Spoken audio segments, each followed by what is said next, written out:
Il y a des candidatures qui naissent d'une ambition personnelle, d'autres qui répondent à une stratégie politique. Et puis, il y a celles qui réveillent un vieux débat, celui de la place de la France dans le monde, et plus particulièrement de sa relation avec l'Algérie.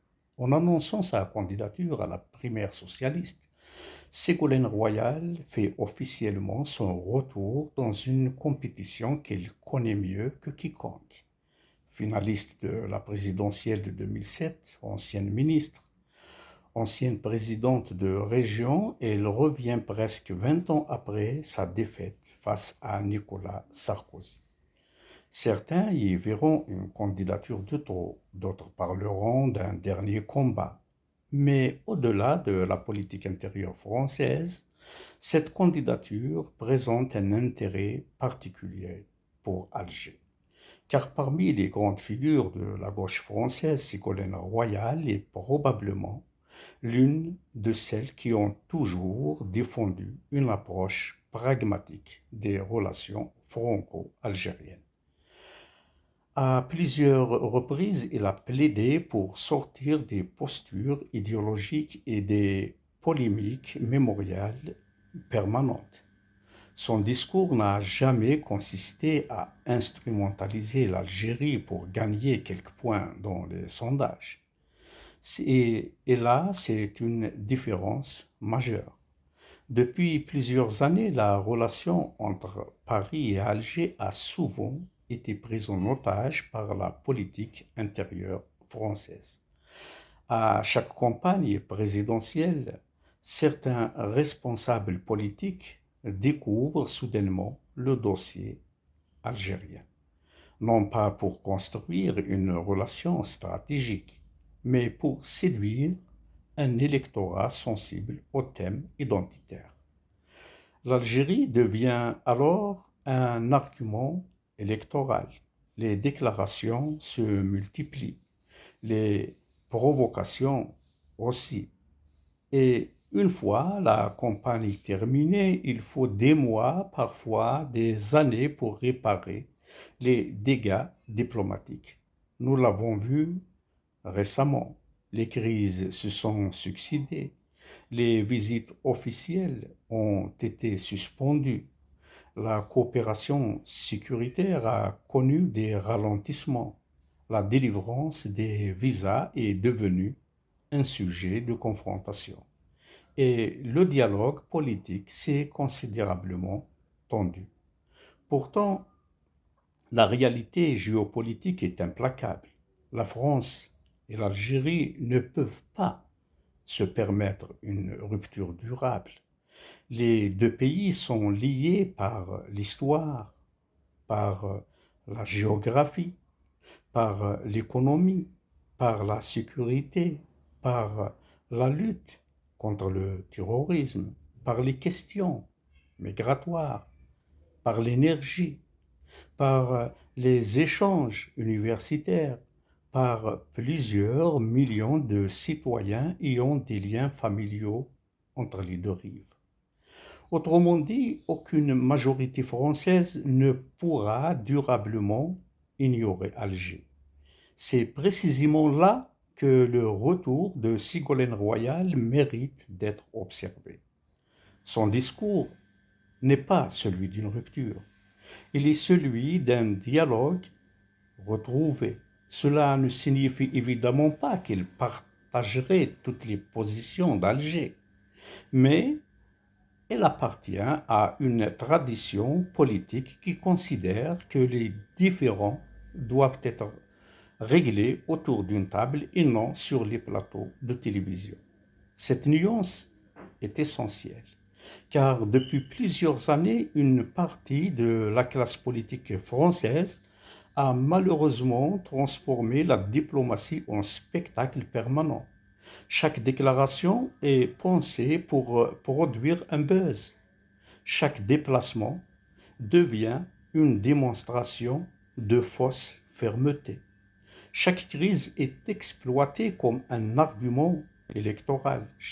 Et cette logique fragilise durablement les intérêts français eux-mêmes.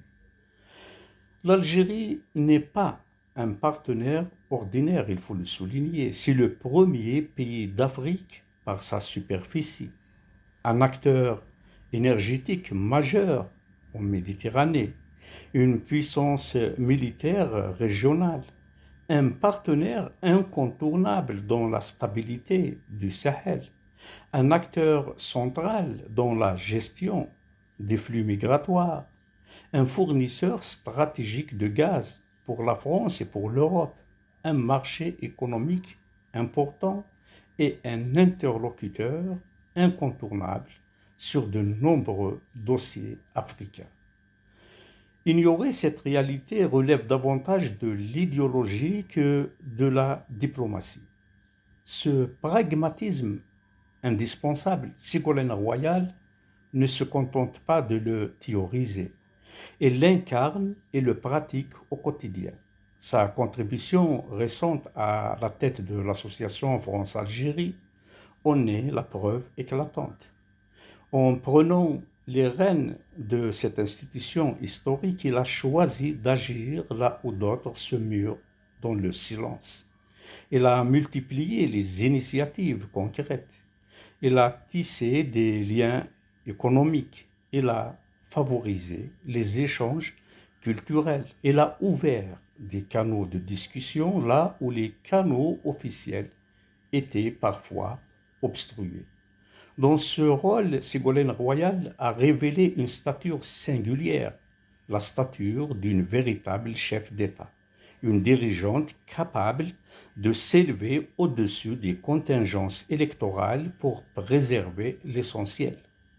Une femme d'État qui sait que la diplomatie exige de la discrétion, de la constance et de la hauteur de vue. À travers cette présidence, elle a démontré qu'elle possédait cette vision globale et cette autorité qui caractérise ceux qui sont faits pour diriger une grande nation.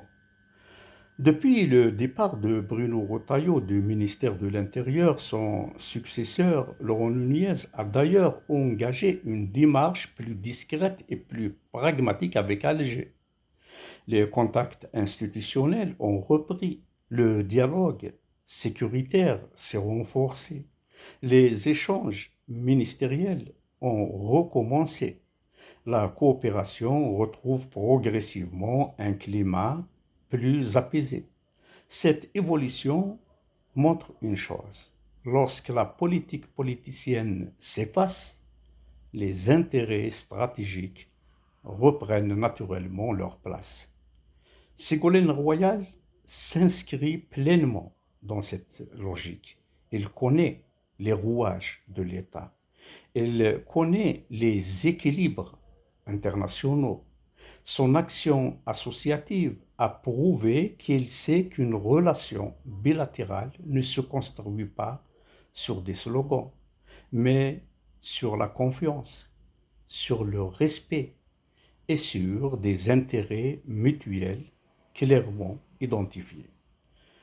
Bien sûr, son retour ne garantit absolument pas une victoire. La primaire socialiste s'annonce déjà difficile. La gauche française reste profondément fragmentée et le paysage politique est dominé par d'autres forces.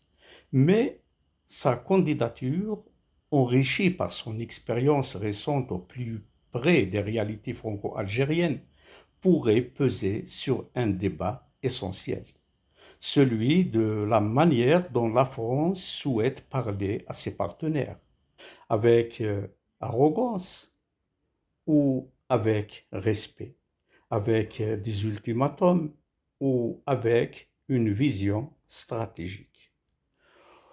Au fond, la question dépasse largement le seul cas algérien. Elle concerne la place de la France dans un monde où les rapports de force évoluent rapidement. Les anciennes puissances coloniales ne peuvent plus imposer leur vue comme autrefois. Les pays du Sud affirment leurs intérêts. Les partenariats se redéfinissent.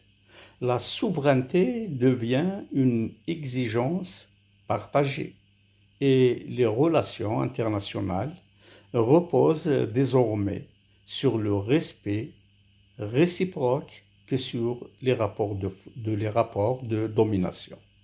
C'est précisément cette évolution que certains responsables politiques français peinent encore à intégrer. Ségolène Royal, forte de son action et de sa stature affirmée, semble avoir compris que la relation avec Alger ne peut être ni émotionnelle ni électoraliste. Elle doit être stratégique, économique, énergétique, sécuritaire, culturelle et tournée vers l'avenir. C'est peut-être là le principal enjeu de sa candidature.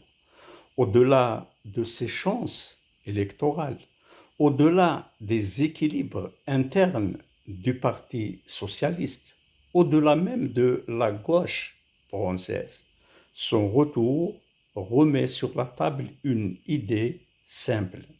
La France ne gagnera rien à s'éloigner de l'Algérie et l'Algérie n'a aucun intérêt à voir la relation franco-algérienne enfermée dans des polémiques permanentes. L'avenir appartient aux dirigeants capables de construire des ponts plutôt que des murs. Parce qu'au XXIe siècle, la puissance ne se mesure plus seulement à la force, elle se mesure aussi à la capacité de dialoguer avec ses partenaires stratégiques. Sur ce terrain, l'Algérie restera pour longtemps encore l'un des interlocuteurs incontournables de la France. Au revoir.